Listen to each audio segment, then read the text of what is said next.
Kalau kasus yang Erwin bilang, misalnya ada DPD terpilih atau DPR RI terpilih mau maju, maka berdasarkan putusan MK, bisa aja dia daftar sebagai bisa calon gubernur, daftar. Bisa daftar. Nanti dilantik jadi DPR, tapi setelah pelantikan dia harus mundur. Ya, tanggal 1 Oktober dilantik.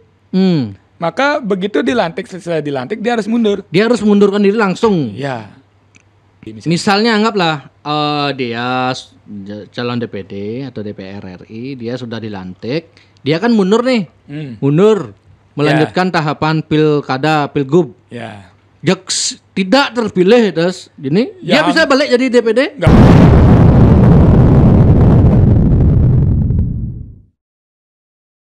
Om Swastiastu, beli gede Suardana, punapi gatre. Becek beli Erwin, terima kasih. Meskipun tidak terpilih, tetap bahagia beli kelihatan beli. Tetap mekenyam beli. Tetap mekenyam, tetap ceria karena dilalui dengan bahagia. Oh gitu. Dan perjuangan ekstra luar biasa. Wih, gimana rasanya tidak terpilih beli? Nah itu lalu. Ini beda-beda ya, tergantung orang ya. Nah, kalau saya sendiri, satu merasa senang. Masa tidak terpilih senang? Senang karena apa? Perjuangannya tidak sia-sia. Perjuangannya tidak sia-sia. Artinya perjuangannya sangat maksimal selama 1 tahun 4 bulan. Dapat suara 50.000. Walaupun tidak terpilih itu suara yang maksimal sekali. Artinya suara beli 50.000. 50 ribuan gitu ya. 50.000 suara. Kalau dibandingkan dengan ada anggota DPR RI yang lolos juga suaranya 51.000. Oh, ada yang benar. Ada juga DPR RI yang 54.000. Lolos jadi DPR RI. Kalau saya 50.000 sekian tidak lolos karena DPD. Ya, satu karena DPD. Ya, persaingannya ya sama-sama ketat, sama-sama punya tantangan tersendiri sih ya. Tantangannya sama-sama ada tantangannya. Ya bangga karena perjuangannya sangat maksimal. Tidak ada waktu 1 hari pun yang disia-siakan. Keliling tiap hari seluruh Bali, bahkan di Buleleng itu semua desa 148 desa itu saya datangi. Tidak ada nih kecak nabisi. Ketemu tokoh masyarakat. Di Buleleng suara beli berapa? Hampir 23.000 lah. 23.000. Ya itu kalau DPRD Bali lolos lah, gitu kan. Oh ada. Oh yang lolos DPRD Bali 23.000 dari di bawah itu ada. Di bawah itu ada. 12.000 ada, yang 9.000 ada. Berarti level beli politisi kalau udah sekelas mereka ya berarti ya. Artinya bangga kan, bangga gitu kan. Bangganya apa? 1, kita anak muda. 2, tidak punya modal uang. Oh, beli kemarin nggak bagi-bagi uang ke desa-desa itu nggak ada. Apa bagi yang itu saya kata. Dibanding calon-calon yang lain yang saya dengar keluar miliar, beli sampai keluar miliar gitu. Wih, berapa miliar ya? Bahkan ratusan pun tidak gitu. Enggak. Ratusan juta pun. Kalau saya jujur ya, mungkin saya satu-satunya mungkin atau beberapa sedikit yang berani belak-belakan soal berapa duit yang dihabiskan. Oh, berapa habis kalau beli? Kira-kira berapa? Dengan suara 50.000. 50.000 kalau realistis hitung-hitungan politiknya itu kalau anggaplah satu orang 500.000 kan ya toh? Kan bahasa politisi kan 500.000 untuk jadi 50.000 berapa itu? 2,5 miliar. 2,5 miliar nggak sampai segitu beli? Nggak. Saya habis cuma 75 juta. 75 juta. Itu pun cost politik, artinya itu transportasi makan, selama 1 tahun ya. Makan. Ya katakanlah sebulan 5 juta buat makan, buat transportasi keliling Bali, keliling Buleleng. Itu habis segitu. Dan mungkin ada kartu nama sedikit yang kita cetak. Banner kecil-kecil. Saksi nggak pakai saksi. Nggak pakai saksi. Tidak pakai tim ses. Bahkan jalan pun sendiri, Win. Oh ya, saya kan menyaksikan langsung beli datang ke sini sendiri gitu kan. Nggak sama sopir, nggak sama tim. Nggak punya tim medsos. Ya. Kan ada temen nih misalnya dia calon, ada tim medsosnya, ada yang rekam, ada yang buatin konten. Kalau saya sendiri, jalan sendiri, bikin konten sendiri, posting sendiri, balas komen sendiri, kemudian komunikasi politik dengan tokoh-tokoh elit sendiri, mengatur jadwal sendiri. Berarti single fighter berarti ya. Single fighter. Betul-betul single fighter selama 1 tahun 4 bulan. Bahkan keliling tiap hari pun sendiri. Di mobil itu sendiri. Kadang tidur di mobil sendirian. Oke. Kadang pernah pulang pagi itu jam 5 baru nyampe. Jam 5 baru nyampe rumah. Ceritanya dari Buleleng ke Karangasem, ke Klungkung Karangasem, ketemu calon toko elit lah ya. Oke. Ketemu di situ beberapa toko elit di Karangasem yang komunikasi kita Ben mau ke bantu. Bali Barat gitu. Ya, Ben ke Denpasar gitu. Terus di tol, nyampe di tol tuh di bypass Klungkung, dekat-dekat Goa Lawah, setelah Goa Lawah yang ada pohon rimbun banyak. Capek, Win udah ngantuk kan. Di mana ada Indomaret, Alfamart nih. Ketemu kan. Akhirnya ke pinggir istirahat tidur. Jam 2 pagi tuh. Karena udah saking ngantuknya, sendirian lagi kan. Tidur, bangunnya jam 4:30. 4:30 bangun, kipak kilang nih. depan Alfamart di Klungkung. Jalan Win ke Denpasar. Pulang akhirnya nyampe di Denpasar di rumah kakak kan. Nah itulah perjuangan kita sebagai politisi muda. Modalnya modal keberanian, modal tekad, modal semangat. Tapi harus punya kemampuan intelektual, harus tahu mapping, harus punya jaringan sosial yang banyak, jaringan politik yang banyak. Jadi ini semacam memberikan inspirasi buat anak-anak muda di Bali lah. Jangan takut kalau kita nggak punya uang. Jangan ada pikiran bahwa kita akan duduk di posisi sebagai wakil rakyat kalau kita punya uang, kalau kita dekat kekuasaan. Sekarang kan fenomenanya seperti itu. Siapa dekat kekuasaan, siapa punya uang banyak, siapa punya papa gitu kan. Itu baru berani. Sedangkan yang lain nggak berani. Nah, buat anak muda yang lain ke depan 2029 jangan takut. Saya 2009 beli 2029, maju lagi beli. Belum tahu kan. Lihat situasi. Artinya ini jadi inspirasi buat teman-teman, buat anak-anak muda di Bali. Dia takut walaupun rages yang lah pipis, walaupun rages yang lah dekat dengan kekuasaan. Kalau kita punya niat ingin mengabdi buat masyarakat lewat parlemen atau kepala daerah, ayo maju. Tapi buktinya kan yang lolos tuh yang punya duit tuh, yang hibah, yang gini. Ya. Gitu. Gimana itu? Banyak sih yang begitu yang lolos, tapi ada juga yang enggak. Ada yang enggak? Ya kayak dulu di sini misalnya kita bicara Lola dulu yang pertama DPD. Kan nggak punya apa juga dia. Terus Komeng dapat suara 5 juta. Itu kan modal popularitas. Nah, artinya peluang itu ada. Peluang itu ada, jadi jangan takut untuk berani berjuang. Artinya suara yang kita dapatkan nanti itu betul-betul nilainya tinggi sekali. Tidak ternilai kan? Karena tidak ada 1 sen rupiah pun yang diberikan ke pemilih. Pak, nih Bang Pis 200, 300, 400, 500 coblosnya nan. Atau 1 paket dicoblos gitu kan. Paket A, B, C, D, E gitu kan. Dari DPD, DPR, provinsi, kabupaten dicoblos. Dengan 1 paket uang dan juga beras dan juga minyak, sembako dan sebagainya gitu kan. Kalau kita kan enggak. Yang kita pertaruhkan di bawah itu apa? Visi, misi, gagasan. Makanya sekali turun itu bisa lama ngobrol dengan tokoh formal misalnya di desa kan. Dengan tokoh informal ngomongnya lama. Gede apa yang diperjuangkan nanti. Bicara kita ini. Jaringannya gimana, cara memperjuangkannya gimana, detailnya gimana. Kita jabarkan panjang. Akhirnya di desa itu bisa 2 jam, 3 jam, 4 jam ngobrol. Kadangkala kalau ngobrolnya enak, diajak pulang, makan di rumahnya gitu. Udah kita datang, kita dikasih makan, dikasih kopi, dapat suara. Artinya suaranya murni. Makanya saya berani bilang, suara saya 50.000 itu murni tanpa suap, tanpa bansos. Dan anak-anak muda suatu saat harus berani begitu. Gitu. Nah, kalau Pilgub Bali ini gimana, Bli? Ini sepertinya ini masih menarik untuk jadi perbincangkan nih, Pilgub Bali ini. Kemarin saya bahas sama Pak Pase antara Koster atau Giri Praste ini. Menurut Bli, kira-kira Pak Koster masih bisa 2 periode, Bli? Kalau saya melihat dari situasi terkini ya, situasi saat ini ngomong dari sisi politisnya. Ya, tokoh-tokoh yang berpeluang sekarang itu. Yang berpeluang dan punya pengaruh terhadap koalisi, terhadap siapa yang nanti akan maju. 1 Pak Koster. Kenapa dia ketua DPD, PDI masih. Ya. secara struktural dia tertinggi di Bali gitu kan.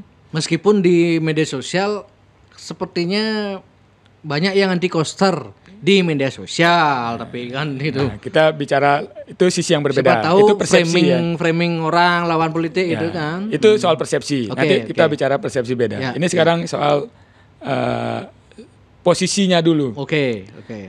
Dia terkuat di PDI sekarang kan. Betul. Nah, kemudian tokoh yang kedua siapa? Sugao Kory. Di Golkar. Karena dia ketua Golkar. Dia tidak terpilih sebagai DPR RI kemarin gitu kan. Oh, tidak terpilih beliau.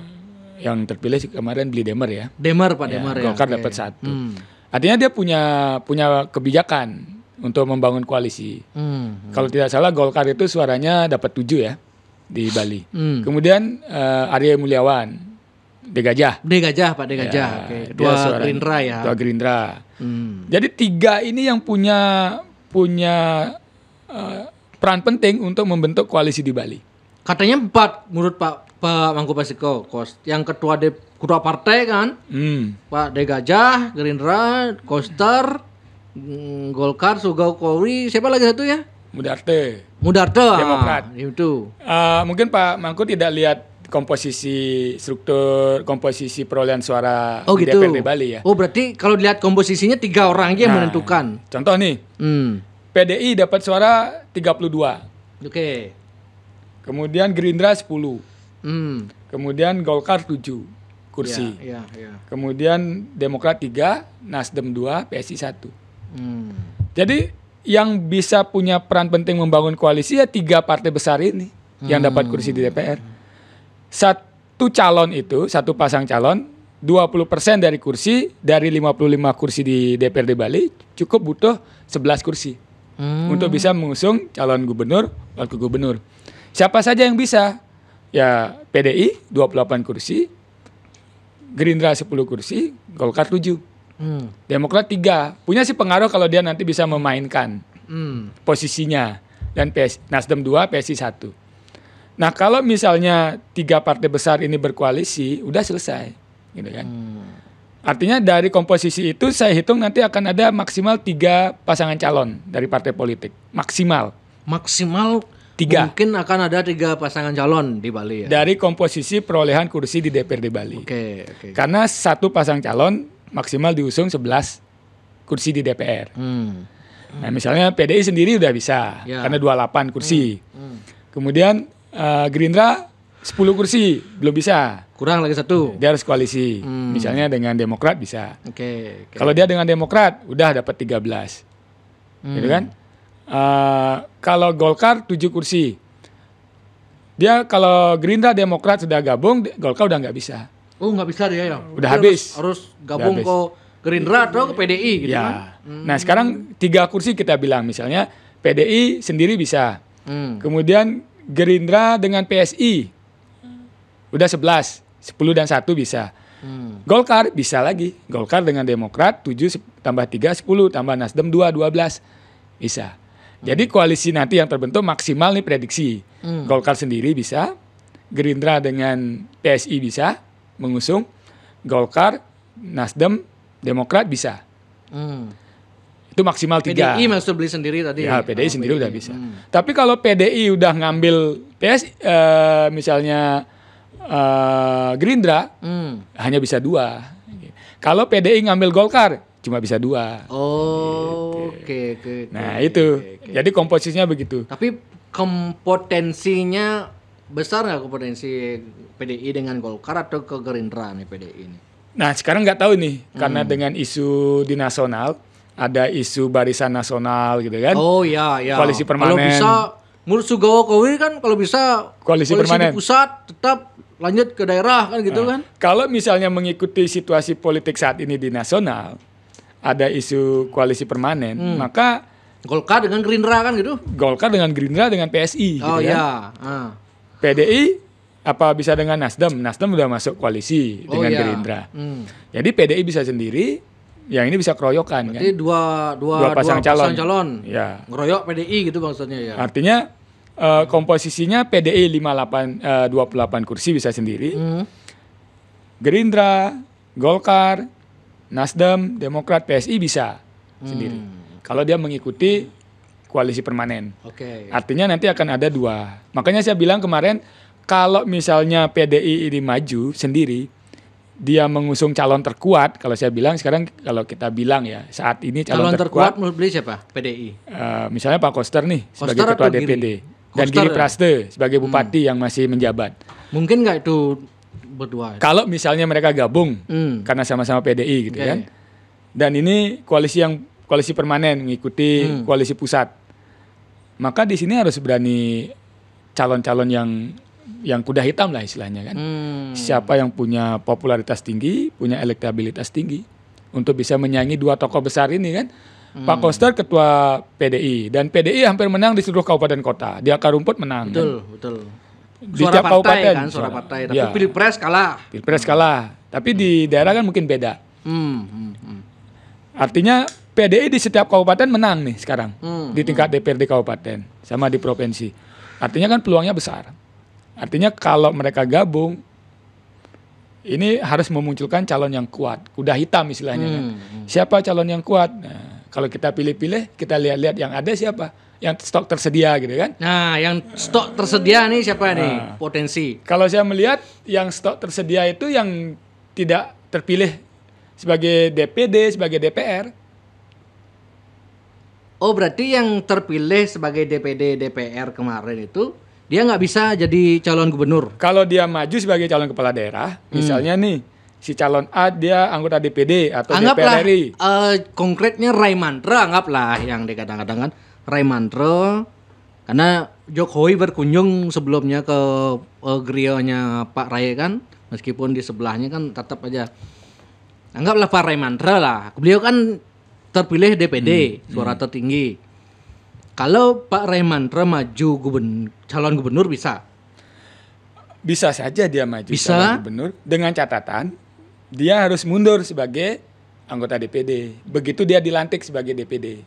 Karena ntar urutannya gimana itu? Pemilihan gubernur kapan? Nah ini kita bicara soal putusan MK yang terbaru. Ya. Soal bagaimana calon DPR, DPD, DPRD provinsi kabupaten yang terpilih yang maju lagi sebagai kepala daerah.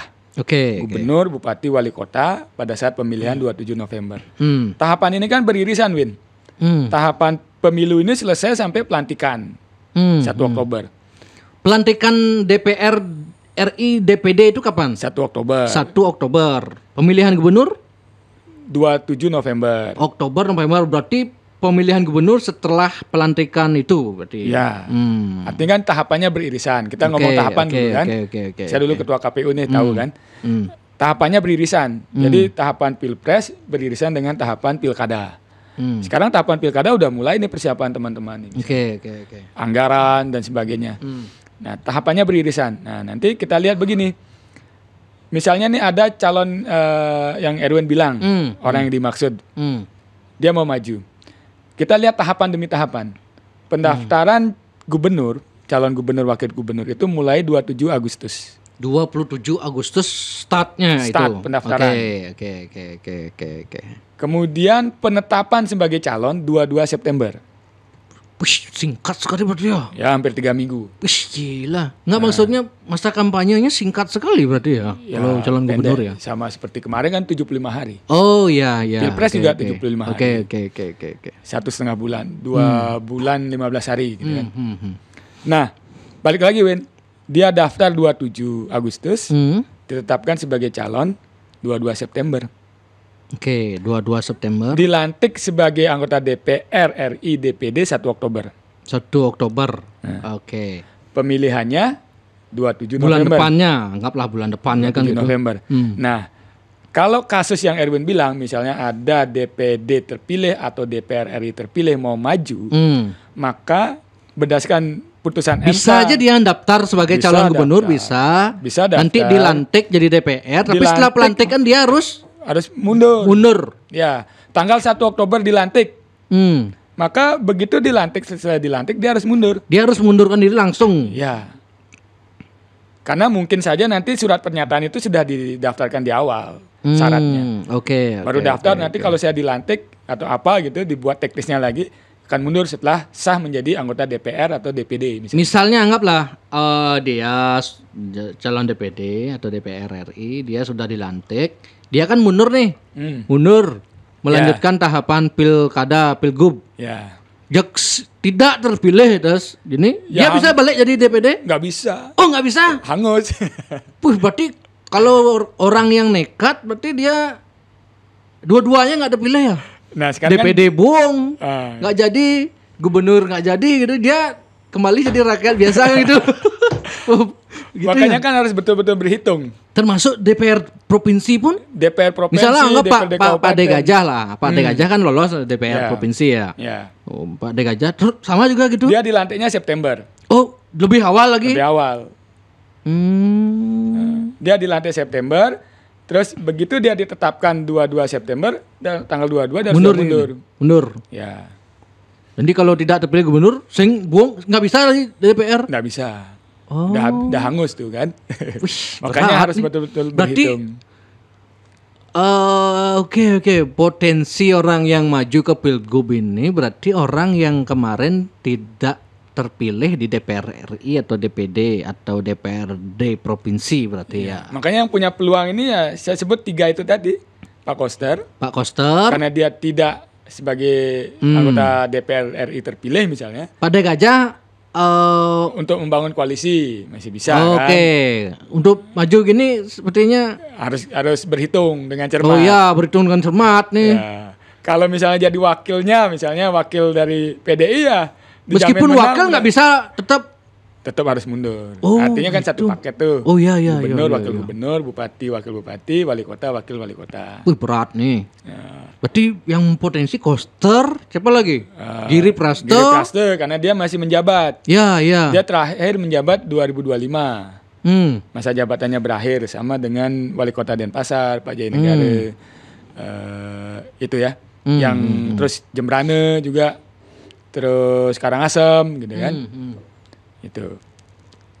Nah, itu kalau bicara soal masa jabatan. Nah, kalau Pak Giri kan masih menjabat. Artinya dia masih punya rentang kendali sampai tingkat bawah. Oke. Kemudian Pak Sugokori, Ketua DPD Golkar Bali.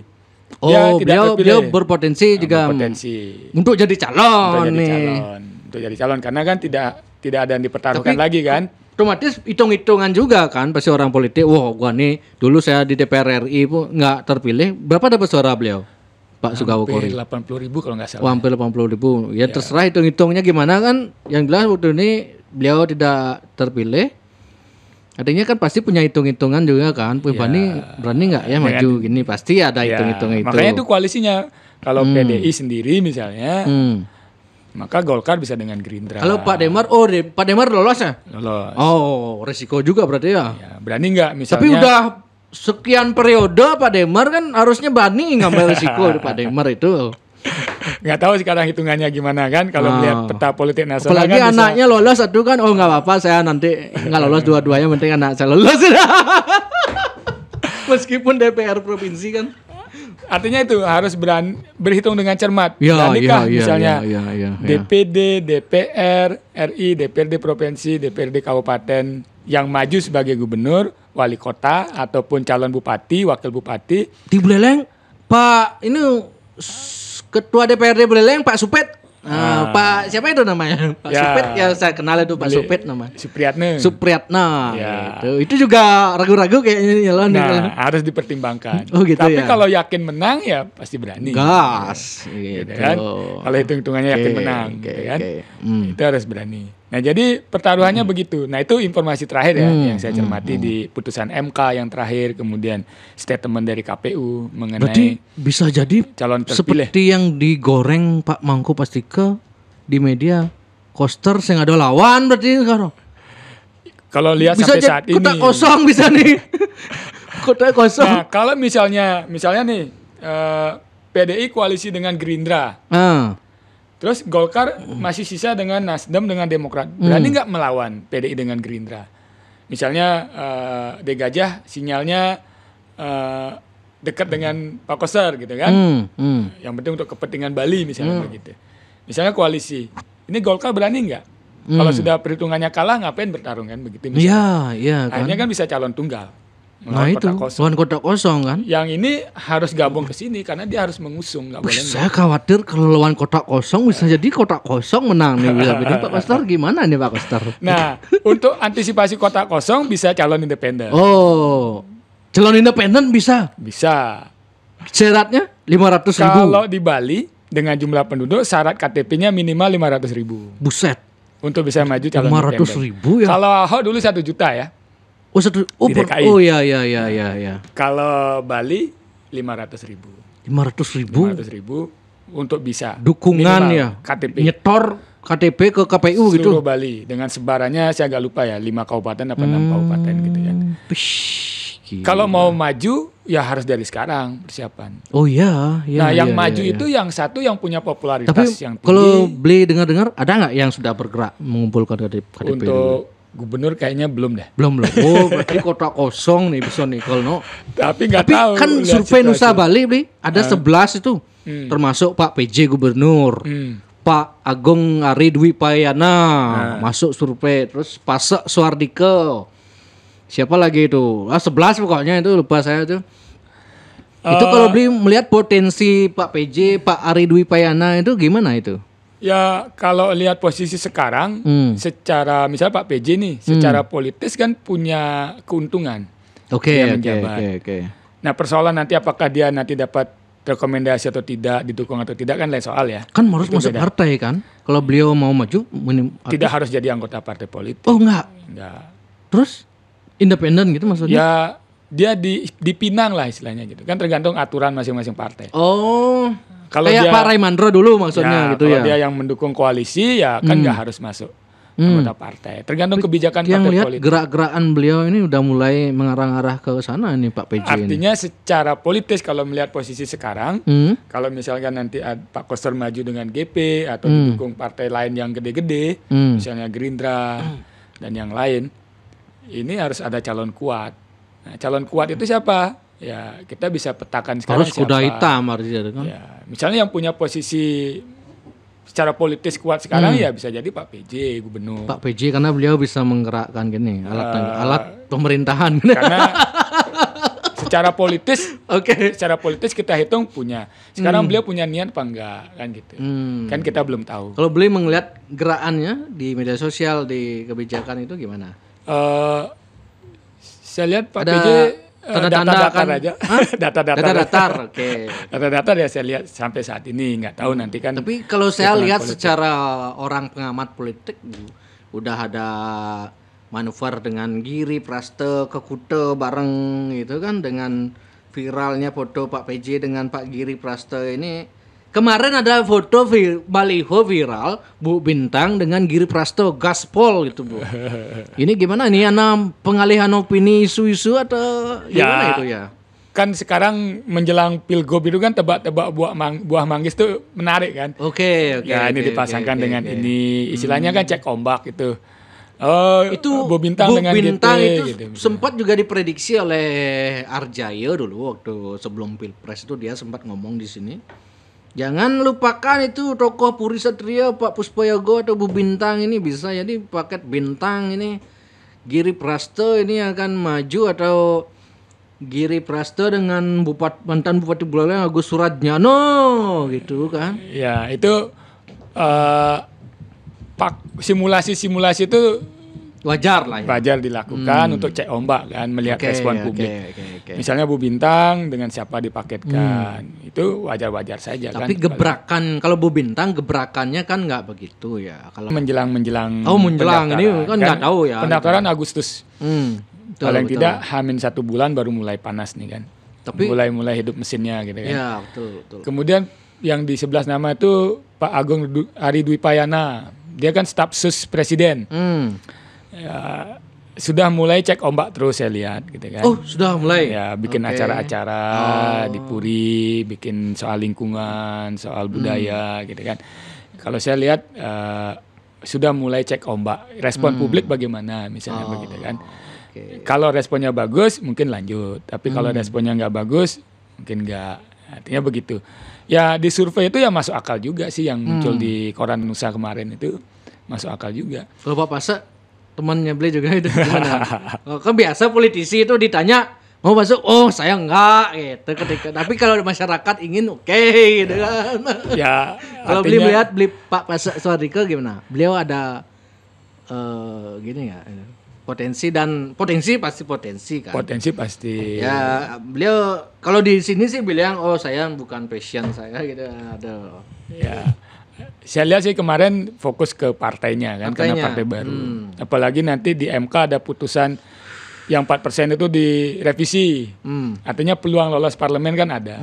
Artinya ada harapan untuk bisa masuk ke parlemen partainya kan ya. Artinya bisa fokus di situ. Tapi kan kita tidak tahu situasi nanti menjelang pilgub. Kayak pilpres kemarin kan last minute kan. Oh iya benar. Bisa jadi sampai last minute. Cek Gibran pesu gitu kan.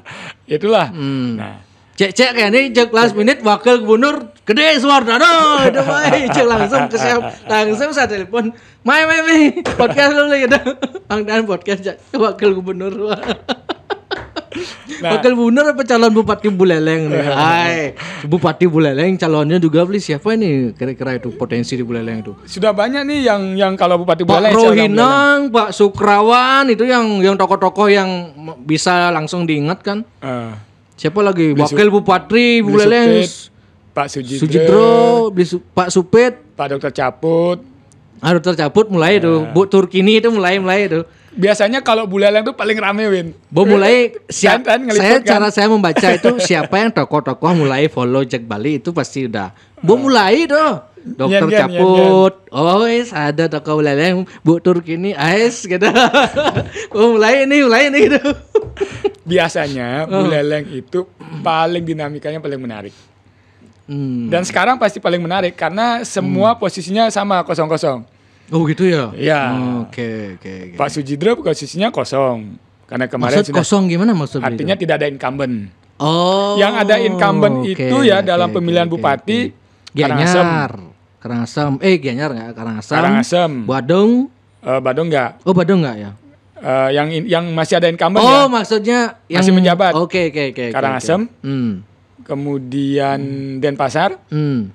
Kemudian Tabanan. Oke. Nah, itu pasti dinamikanya nggak begitu hangat. Karena lawannya harus berpikir berlipat-lipat untuk melawan kan. Ya. Nah kemudian yang Badung ini posisinya hampir imbang karena nggak ada incumbent. Gianyar nggak? Gianyar baru 1 kali, cuma sudah berakhir masa jabatannya. Iya. Masih bisa yang kedua. Masih incumbent itu. Ya, masih bisa yang kedua. Klungkung ya. 0-0. Klungkung. Oke. Badung, Buleleng posisinya sama. Mulai dari awal semua gitu kan. Nah, yang rame yang itu nanti. Buleleng yang 0-0 ini. Ya, tidak ada incumbent kan. Nah, Buleleng biasanya paling rame. Oh iya. Saya 4 tahun pernah di sana tuh pokoknya mulut yang panas pasti selalu panas. Dan calonnya masih banyak yang berani untuk maju. Terutama itu daerah tertentu itu pasti panas-panas tuh dulu tuh. Kalau kabupaten lain mungkin calon lain masih berpikir buat maju ya. Beli Bani maju calon gubernur, wakil bupati, wakil bupati gitu aja. Jadi DPD ya kerjanya udah kayak gitu kan. Iya, siapa tahu beli maju beli Jak. Kita berharap suatu saat nanti ada anak muda, entah siapa ya, entah di gubernur, entah di bupati, wali kota. Artinya mulailah berpikir ada regenerasi di tiap tingkatan, dari gubernur, dari bupati, wali kota. Uang presiden aja muda kok, 36, masa di kabupaten kota. Saya dukung Gede Suardana maju. Misalnya begitu. Buleleng. Kan begitu. Artinya Mani raga melalui ke Buleleng, Bang Tayan melalui ke rumah jabatan, Bang.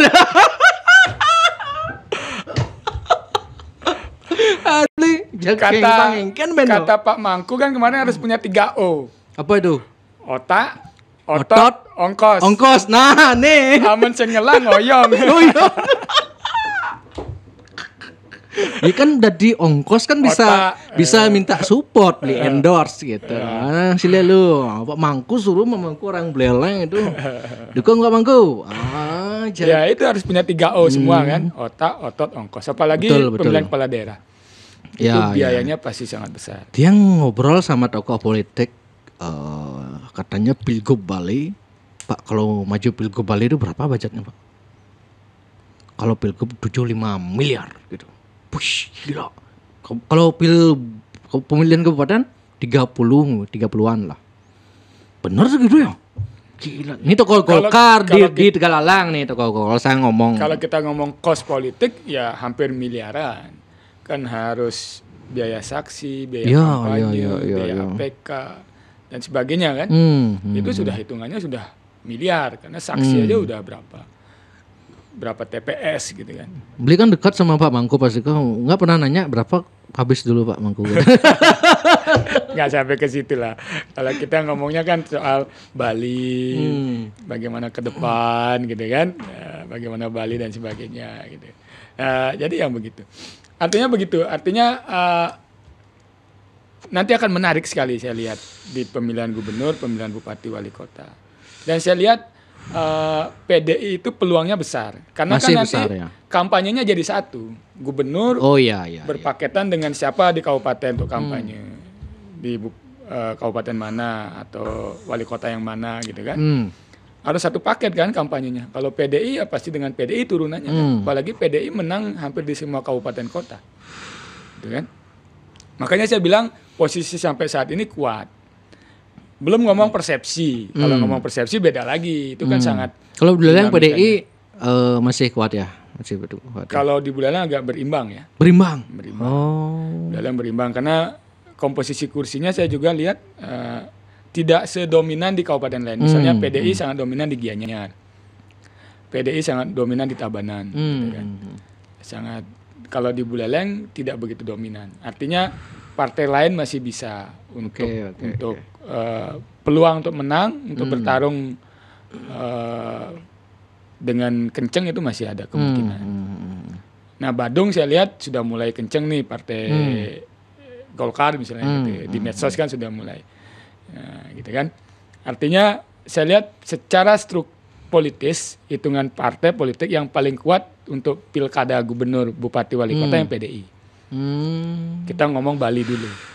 Belum ada pengaruh dari politik nasional. Kalau kena pengaruh politik nasional, ngikuti dinamika di atas mungkin gonjang-ganjing. Sedikit bergolak lah. Artinya ada dinamika yang menarik. Tidak terlalu monoton. Nah, itu yang kita harapkan, ada dinamika. Artinya pembelajaran. Di Buleleng hampir semua tokoh-tokoh elit di sana kenal. Saya kenal tuh Pak Agus Suratnyano kenal. Buleleng. Pak Sukrawan kenal. Buleleng. Ketua DPRD Pak Supit kenal. Bu Turkini bendahara PDI, masih bendahara PDI ya apa enggak itu? Kenal. Koster. Pak Dewo Caput, entah beliau masih ingat pada enggak sama dia. Kenal saya Pak Kostor, Pak Mangku, Pak Sak, wih, Pak Sugawkori. Sugawkori termasuk tokoh-tokoh non formal tuh Pak siapa Pak Anjana Ule. Buleleng tuh banyak tokoh. Binse Bu Putri Binse, jadi orang Buleleng. Bas Leo kenal kok elit di Buleleng. Makanya Buleleng itu dinamikanya paling menarik dan orang berani mendeklar dia dari awal bahwa saya mau maju.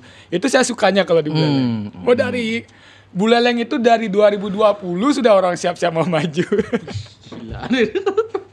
2020, 2022 apalagi dulu ada isu pilkada 2022 kan.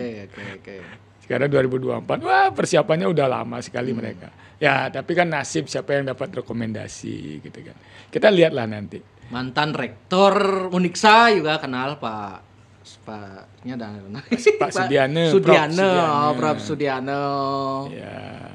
Pak Hinang kan sing ten ketemu nen salah. Belum ada momen Dulu karena kuliah di Buleleng aja sih banyak kenal tokoh Buleleng. Kalau misalnya calon gubernur misalnya, Pak Koster Buleleng misalnya. Kalau Pak PJ maju pun orang Buleleng juga. Pak PJ orang Buleleng juga ya? Kalau tidak salah ya dari Busungbiu. Oke. Saya kira dari Tabanan Buleleng. Nah, kalau di situ misalnya nih dua-duanya maju, wakilnya kan pasti nyari luar Buleleng. Oh iya, Bali Badung, Utara, Bali Selatan biasanya kan? Badung bisa nyari, Gianyar nyari, Denpasar nyari. Oke. Kalau dulu waktu pemilihan Pak Mangku Pasike lawan Pak Dewo Sukrawan sama-sama Buleleng, cuma yang satu calon gubernur, yang satu calon wakil gubernur. Pak Sukrawan kira-kira kan maju, belum bisa ditebak ya. Gitu. Nah itu menarik nanti, saya pikir menarik. Kalau kena dinamika politik nasional lebih menarik lagi. Nah pertanyaannya sekarang Bli, apakah masyarakat itu memilih calon gubernur atau bupati itu sama feelingnya dengan memilih presiden gitu. Misalnya presiden kan kalah nih PDI di Bali, kalah Ganjar. Nah, apakah calon gubernur tuh dia sama gininya apa namanya? Dinamikanya gitu loh. Kalau dulu kalau saya lihat sekarang aja lah. Kalau sekarang rasanya ada pengaruhnya. Karena ada pengaruh gimana? Masyarakat sekarang, khususnya Gen Z, ya, generasi Z dan milenial ini sudah bebas menentukan pilihannya sendiri. Tidak bisa diatur kan tidak itu bisa kan? Diatur. Tidak bisa diatur oleh kepala desa, tidak bisa diatur dan suara dia tertinggi. Ya, melebihi suara generasi yang tradisional, pemilih tradisional. Itu kan. Pemilih tradisional itu kan mulai dari umur 50 tahun ke atas. Betul. Pemilih saya tuh Gen X. Yang paling banyak kan milenial, zilenial. Ya. Anak-anak muda. Mereka memilih berdasarkan FOMO. FOMO itu trend jadi gitu. Kemarin kan gitu. Iya. Istri saya nih nanya, kamu pilihannya siapa? Si ini 02 misalnya. Langsung aja. Pilihannya siapa? 02 karena udah selesai nih kan. Ya. Kenapa pilih 02? Karena ngetren Bu, ikut-ikut aja. Itu yang lagi hype, ya udah gitu. Nah, bisa jadi begitu juga khawatirnya. Okay. Bisa jadi begitu. Makanya nanti dalam pemilihan gubernur, mesin partai saja bergerak tidak cukup. Tidak cukup.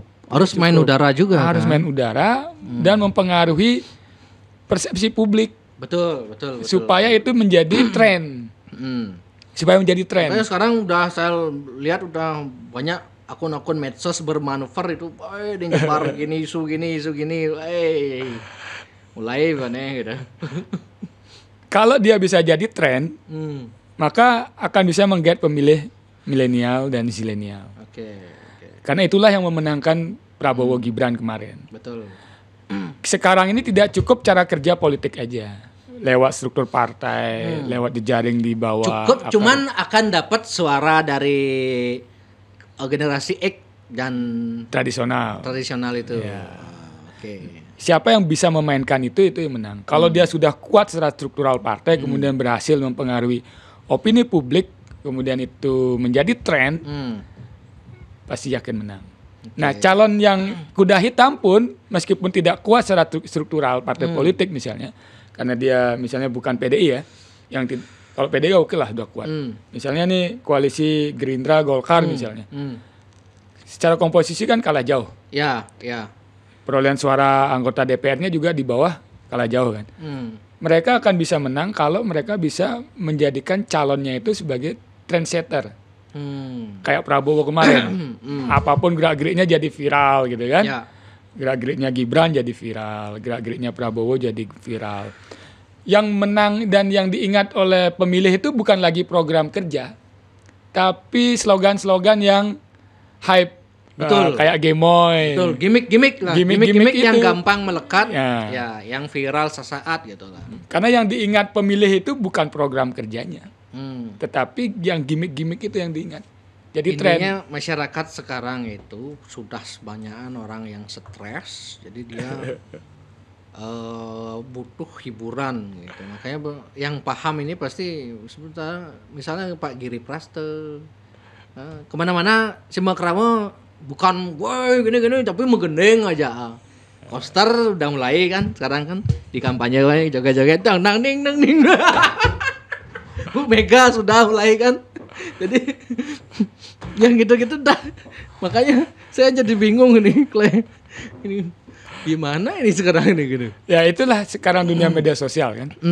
Siapa yang bisa menjadi tren itu yang menang. Tidak peduli program kerjanya apa. Betul. Ya saya merasakan sendiri kan. Bawa gagasan ke sana kemari. Kalah sama proposal gitu. Nah kalau yang di pilkada juga program kerja turun, kalau tidak jadi tren juga kan berat. Makanya cara kerja politik kuat, bisa jadi tren di media sosial juga harus kuat. Itu pasti yakin akan menang. Yang yang penantang pun jangan takut, walaupun secara struktural tidak begitu kuat mesin partai dan jaringan di bawah, tapi kalau bisa membangun tren, itu peluangnya juga. Artinya persaingan ketat. Ya, itu yang kita nanti. Kalau misalnya sampai kotak kosong, berarti Jack Bali ini terkesan krisis kepemimpinan berarti ya. Berarti kalau sampai kotak kosong berarti ya. Pemimpinnya banyak kan, seperti Erwin sebut. Itu calon pemimpin semua. Sekarang kan politik nih, siapa yang punya peluang? Kan itu cuma 3 partai yang menentukan nanti, yang paling menentukan. Ya. Tergantung siapa, gitu kan? Dan yang bisa dapat rekomendasi nggak banyak. Calon gubernur paling cuma 3 atau 2. Artinya sekarang kan partai politik ini sebagai alat untuk kaderisasi kepemimpinan, harus mulai berpikir kan, calon mana yang mampu membawa Bali. Kalau kita kan harapannya begini, terlepas dari yang tadi, secara idealisme kita berharap yang jadi pemimpin Bali nanti satu bisa, kalau secara idealis harapan kita sebagai anak muda, pemimpin Bali ke depan nanti yang mampu menyelesaikan persoalan-persoalan crowded di Bali yang tidak pernah selesai sampai 20 tahun. Sebagai anak muda harus punya harapan. Kalau belum melihat itu masalah-masalah Bali itu apa yang belum? Katakanlah kita bicara Bali nih. Persoalan sampah dari masa kepemimpinan Pak Mangku Pastike sampai sekarang belum selesai. Bahkan sekarang viral sampah di mana-mana gitu kan. Yang membersihkan bukan kita lagi kan. Ada kelompok-kelompok masyarakat, NGO itu yang turun langsung. Tidak dari pemerintah. Betul. Artinya tidak dari pemerintah itu tidak tersistem dengan baik. Tidak teredukasi dengan baik. Tidak membangun kesadaran publik dengan baik. Artinya kan nggak pernah selesai. Artinya pemimpin Bali dari kemarin sampai sekarang ini gagal semua urusan itu. Kan gitu. Nah, kemudian persoalan transportasi publik. Macetnya di mana-mana. Betul, macet. Banjir. Kemudian banjir. Sampah, macet, banjir. Ya sampah katanya dengan banjir. Oke. Kemacetan. Macet di mana-mana. Transportasi publik tidak pernah selesai sampai sekarang. Apalagi ada isu jembatan Jawa Bali akan realisasi ini, pun bisa tambah macet ini. Bali itu sudah sangat crowded. Sudah, katakanlah kalau kita pagi ya kita lihat aktivitas itu kita lihat banyak kendaraan. Karena ketimpangan menurut yang beli di sini Bali Selatan macet parah. Ngajar bedek sepi, Di Tegalalang ke utara itu Kintamani itu udah longgar. Di atas juga gitu kan. Longgar, Bangli, longgar, Karangasem, longgar, Lungkung. Buleleng kalau pagi macet, sore macet. Yang penuh apa? Kendaraan motor. Satu keluarga ngelap anak 5, bisa 5 ada motor. Sebetulnya yang menyebabkan macet motor atau mobil ya? Motor dan mobil. Oh, duanya. Dua-duanya kan. Kita di Bali ini sebetulnya sudah surplus kendaraan misalnya. Satu keluarga, ayah, ibu, 2, anak 3, 5 kan. Bisa kendaraannya 5. Tapi katanya sengaja dibiarkan begitu agar pajaknya tetap tinggi. Kan PAD paling besar dari pajak kendaraan motor dan mobil itu. Pajak terbesar di Bali itu bukan pajak kendaraan bermotor. Itu menurut... Kalau provinsi ya 2 triliun. Provinsi maksud saya. Tapi kalau kita lihat keseluruhan, PHR, pajak hotel restoran tertinggi. Badung aja 5 triliun PHR-nya. Maksudnya provinsi beli. Ya, kita ngomong semua ya. Ngomong semua. Kalau itu dikelola dengan baik kan bisa membangun sarana transportasi publik. Bikin bus misalnya, bikin jalur-jalur yang khusus untuk mengantar anak-anak sekolah, PNS bekerja, mengatur jamnya, turis-turis juga naik transportasi publik, gitu kan. Kalau dia kendaraan pribadi, itu kan wacana-wacana udah dari zaman dulu beli, tapi ya, kan artinya, tidak bisa. Artinya ada nggak kepala daerah yang berani melakukan terobosan radikal untuk memecahkan transportasi publik di Bali, kemacetan itu? Karena selama ini wacananya yang lihat hanya begitu. Oh, kita butuh transportasi publik sampai di sana aja. Sampai di situ. Kurang konkret gimana? Transportasi publiknya gimana? Gimana cara mengatasi ini biar detail itu jarang. Misalnya di daerah pariwisata, di Kute, di Seminya, di mana Canggu, gimana cara memecahkannya? Bupati Badung aja sampai sekarang belum bisa. Ya. Harusnya dengan duit Badung yang hampir berapa triliun itu. Jangan disebar, lebih baik maksimalkan di Badung dulu kan gitu kan. Yang saya lihat di medsos kan duitnya Angelus Buana ini dibagi. Angelus Buana itu apa? Programnya Bupati Badung. Kabupaten Badung membantu kabupaten lain. Oh, itu Angelus Buana namanya. Di tahun 2023. Ke depan lagi katanya sampai 2025 bisa. Sampai berakhir masa jabatan. Kalau duit ini misalnya dimaksimalkan untuk Badung aja, saya pikir orang Badung itu pendidikannya gratis sampai mahasiswa, kesehatannya gratis. Saya melintas di Pantai Kuto itu masih terkesan kumuh. Ya, belum bagus itu. Pantai Kuto kan abrasinya tinggi sekarang. Daerah-daerah di depan Hard Rock gitu kan. Dan sebagainya itu kan sudah kondisinya udah sangat memprihatinkan. Harusnya dimaksimalkan untuk Badung dulu sendiri baru. Duit itu harusnya dimaksimalkan untuk wilayah itu dulu. Jangan sampai masyarakatnya nggak makan, jangan sampai sampahnya menggunung, jangan sampai kemacetannya sangat parah padahal punya duit banyak. Harusnya dioptimalkan. Gitu. Menurut opini netizen itu karena ada agenda maju Bali 1 ya harus nyebar gitu. Ampura Pak Giri. Kerja politik Pak Girinya kan main gitu. Kerja politik boleh, tapi kan harus proporsionalnya diatur, ya kan? Proporsional diatur. Kalau itu berhasil, kalau saya nanti siapa yang berhasil, yang berani dulu, berani berjanji menyelesaikan sampah, berani berjanji menyelesaikan transportasi. Tapi publik. Berjanji kan semua berani beli. Dengan seperti kalau menurut saya bukan berjanji sih, berjanji dan menyampaikan. Saya sampaikan pesan kepada calon gubernur yang nanti akan nyalon ya, mohon visi misi itu disampaikan dengan detail, jangan ngambang. Ya, misalnya menyelesaikan masalah sampah itu programnya apa, misalnya apa, caranya bagaimana, alatnya apa, duitnya dari mana, strateginya bagaimana, harus detail itu. Macet misalnya, caranya apa, strateginya apa, duitnya dari mana, political will-nya seperti apa, harus jelas itu baru ya saya acungi jempol. Kalau cuman, saya akan mengatasi macet, saya akan mengatasi sampah. Arah itu semua orang bisa ngomong gitu kan. Makanya saya bilang tadi, dari 20 tahun ini ke belakang ini, belum ada satupun kepala daerah yang berhasil menyelesaikan persoalan itu. Belum ditambah lagi persoalan pendidikan, persoalan kesehatan, belum lagi persoalan kesejahteraan ekonomi, inflasi yang sangat luar biasa di Bali. Gitu kan? Sekarang ada nggak kepala daerah yang berani seperti itu yang Erwin bilang? Kalau ada, itu kita dukung rame-rame misalnya. Siap. Nah, begitu. Oke, Bli, siap. Kita sudah 1 jam lebih. Next, kalau udah ada muncul tanda-tanda calon, ya kita ulik lagi di sini. Terima kasih Bro Erwin undangannya. Semua sudah jauh-jauh dari Buleleng nih ke Denpasar. Ya, meskipun tidak lolos DPD, semoga Beli Gede Suardana selalu bersinar karir politiknya. Kata Pak Pasak Swadika kan, value politik itu yang penting. Meskipun tidak punya jabatan, tapi value politik tetap gitu kan. Kalau saya istilahnya lagi personal branding seorang politisi itu harus dibangun sesuai dengan jati dirinya, kompetensinya. Boleh gimmick tapi jangan keseringan gitu. Siap. Oke, Bli. Sukses semua, kita akhiri Om. Santai Om.